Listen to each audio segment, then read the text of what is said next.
Like many dog owners, I live the benefits of dog ownership daily. My dog keeps me sane, my dog keeps me fit, and my dog gets me into the outdoors, often way outdoors, at least twice a day. And my dog loves me no matter what. And the feeling's mutual. And I'm not the only one. The benefits of dog ownership are becoming increasingly well documented, helping to generate more physical activity, less obesity, fewer patient-initiated trips to the doctor. Dogs also improve mental, social, and even spiritual well-being. A survey of adults in Scotland found that the proportion of outdoor visits accompanied by a dog is actually on the increase, and that nearly half of all visits are accompanied by a dog. This presents the challenge of how to manage dogs in the outdoors. People want to exercise and de-stress and socialise. Dog wants to run and play and sniff and chase, and wildlife want to live and raise young. In our research, we found it useful to consider dog walking in a One Health perspective, which is a framing that puts front and centre the interconnectedness of the health of human and non-human species. For example, dogs and wildlife, such as ground nesting birds, habitats and landscapes, and humans.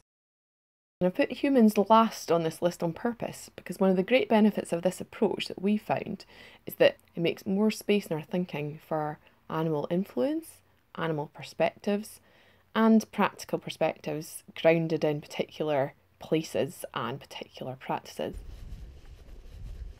Archie, wait.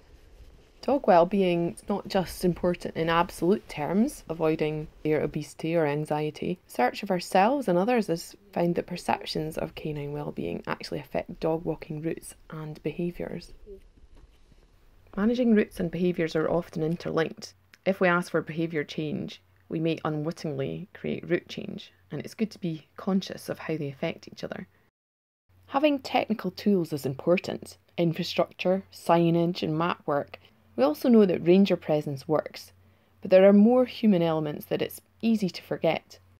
Firstly, people are not simply walking dogs, but running, biking, out with wheelchairs, baby buggies, sled buggies. This is important when devising alternative routes, especially because research shows that dog walkers often walk to a time and not just a place. For example, they have a 45-minute slot and they want their walk to fill up that slot exactly. One path may not be seen as a legitimate substitute for another.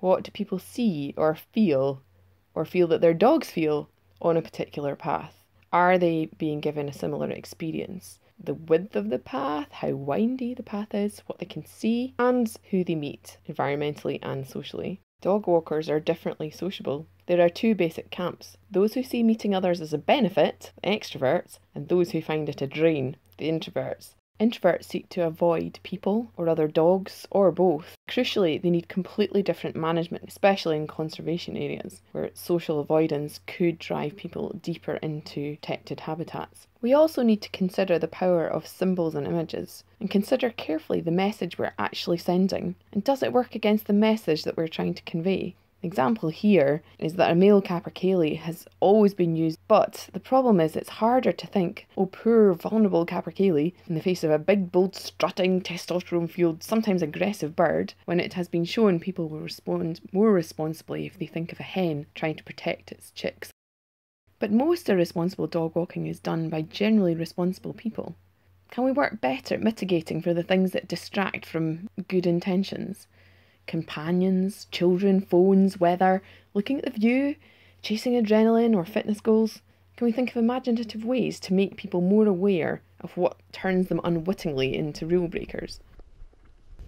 It can be helpful to think of how we choreograph human and wildlife and dog interactions and walk as far as possible in their shoes and bring that into management interventions, walking in the shoes of all involved.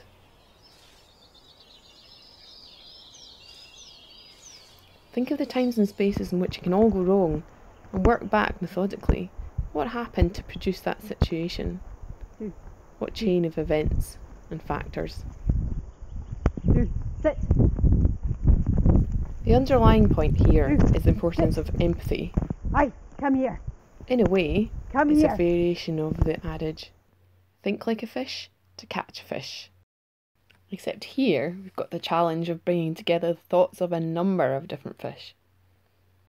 Perhaps that's something a One Health approach can help us with.